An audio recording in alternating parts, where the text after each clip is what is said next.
예, 반갑습니다. 이번 시간은 이제 기독교란 무엇인가 라는 것에 대해서 간략하게 이야기를 해보도록 하겠습니다. 예, 또 말하는데 판서를 한번 해야 되는데, 판서를 못하는 그런 구조에서 말로만 전달을 하도록 하겠습니다. 저는 이제 기독교란 무엇인가 책을 쓰기도 했거든요. 한번 갖고 와 보실래요? 기독교란 무엇인가. 제가 기독교란 무엇인가 책을 쓰기도 했는데, 그 책을 쓰면서, 약간의 이제 반성이 들어왔는데, 기독교라는 단어가 무엇이냐 했을 때, 크리스티아니티라고 하는 단어를 썼거든요. 그런데 크리스티아니티라는 단어는,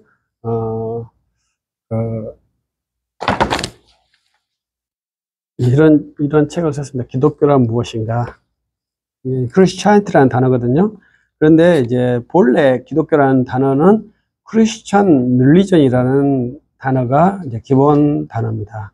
그래서 그리스도인이 믿는 종교가 이제 기독교라고 이제 번역을 한 것이죠. 그러면 이제 기독교라는 것은 없잖아요. 그리스도인이 믿는 종교라는 것이 있죠. 그래서 이제 우리가 기독교, 근데 이제 나중에 이것을 크리스티아니티라고도 영어권에서 단어가 조어가 됐어요. 그래서 이러한 것을 우리들이 한번 잘 이해를 해보면 좋겠다, 이렇게 생각을 해봅니다. 먼저 이제 우리가 릴리전이라는 단어, 크리스천 릴리전이 기독교다 이 말이죠. 그런데 칼 발트는 교회학 1-2권에서 참된 종교라는 섹션이 있습니다. 참된 종교가 있으면 거짓된 종교가 있겠죠.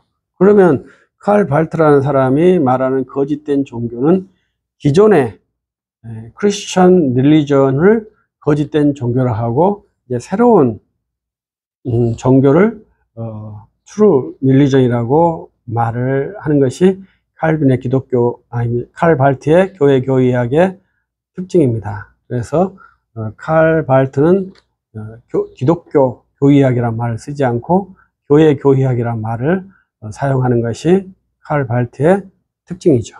그래서 칼 발트는 기독교라는 것을 부정하는 면도 있었겠습니다만은 기독교가 있지 않다는 것을 알았던 것 같아요.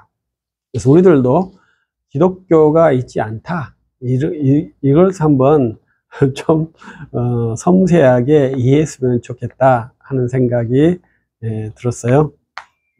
옛날에 이제 그 칼 발트의 교회학 아닙니다. 죄송합니다.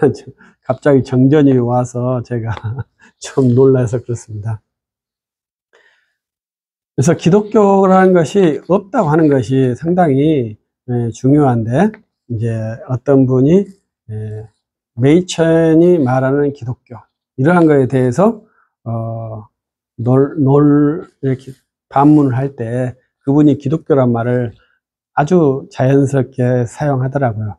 우리가 개념 문제에 대해서는 좀 생각해 봐야 되거든요. 그래서 개념 훈련에서 기독교라는 단어는 없다, 이렇게 하면 어떻게 기독교를 개념화했을까, 이런 것을 한번 생각을 해봐야 합니다. 여러분은 기독교를 뭐라고 생각하시나요? 저는 기독교는 1054년까지 이전의 상태를 기독교라고 저는 정의를 해요. 그래서 이 책에서도 1054년 이전, 예루살렘 교회, 사도행전 15장에 있는 예루살렘에 있는 교회, 그래서 1054년까지의 그곳을 기독교로 하고, 거기에서 우리는 파생된 그러한 지류의 섹션들이다, 이렇게 저는 훈련을 하고 있습니다. 그래서 지금은 이제 기독교라는 것이 존재하지 않죠. 기독교에서 파생된 섹션들로 존재를 하고 있죠. 그래서 저는 그렇게 한 그 이유가 뭐냐면은 교리를 바꿀 수 없다라는 그러한 역사적이고 법적인 구조라고 저는 생각을 해요. 그래서 이제 교리를 바꿀 수가 없는 사회 구조가 형성이 되었어요. 그래서 이 교리로 교회를 만들 것이냐, 아니면 이 교리를 바꿔서 교회를 만들 것이냐, 이 둘 중에 하나를 선택을 해야 합니다. 저는 1054년 이전에 있었던 그 교리로 교회를 이루어야 한다, 이렇게 주장하는 기독교인이죠.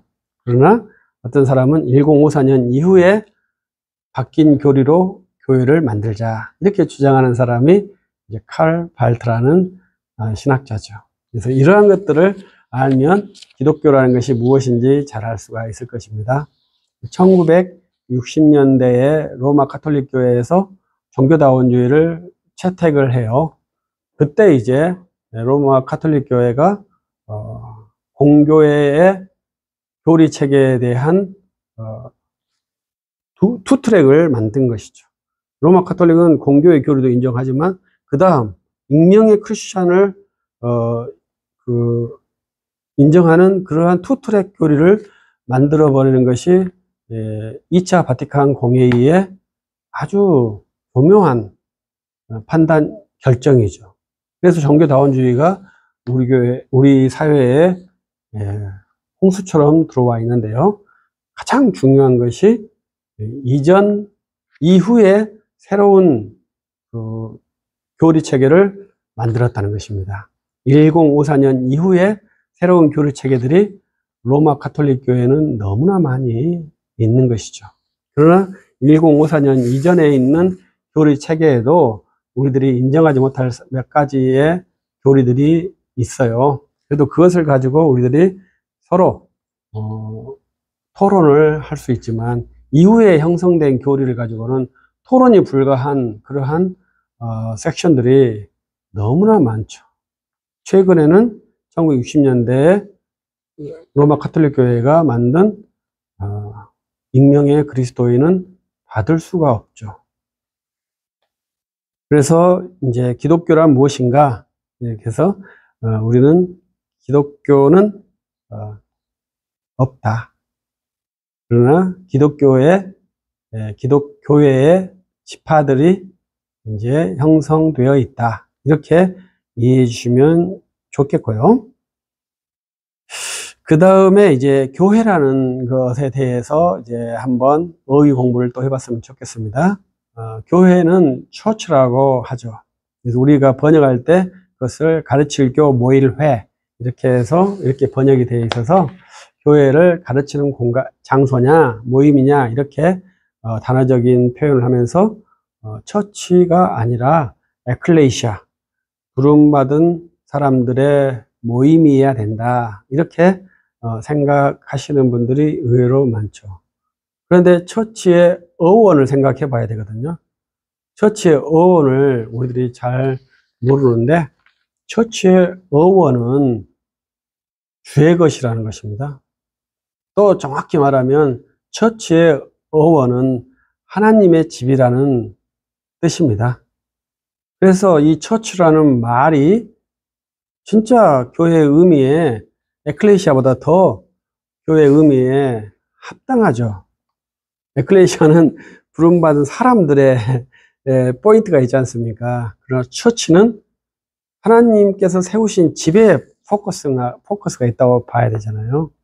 그래서 이제 스코틀랜드 언어나 독일 언어에는 그게 잘 나타나 있어요. 그러나 이것이 영어로 되면서 처치가 되면서 그 어원에 대해서 탐색이 잘 안 되는 거예요.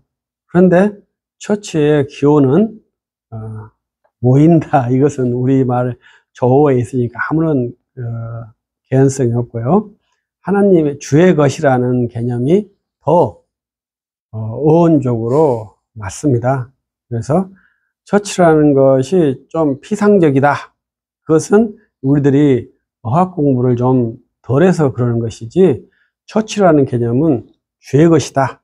이러한 개념이고 에클레시아는 세상에서 부름받았다. 이러한 개념입니다. 그래서 처치라는 개념도 매우 좋은 그러한 개념입니다. 그것을 우리가 번역할 때 교회라고 번역을 한 것이죠. 그래서 번역어에 잡히면 안 됩니다. 원어에 가서 이해를 해 주시는 것이 좋죠. 그래서 우리들이 갖고 있는 이 교회라는 개념은 하나님의 집이다. 이러한 개념이 있다라는 것을 말씀을 드립니다. 우리들은 기독교는 추상적인 개념이고요. 교회는 실제적인 개념이다. 이 두 가지의 개념을 정확하게 이해를 한다면 기독교와 교회의 관계를 좀 더 명확하게 세울 수 있을 것 같다. 이러한 내용의 영상을 소개해 드리고 싶었습니다. 여기까지 하겠습니다. 감사합니다.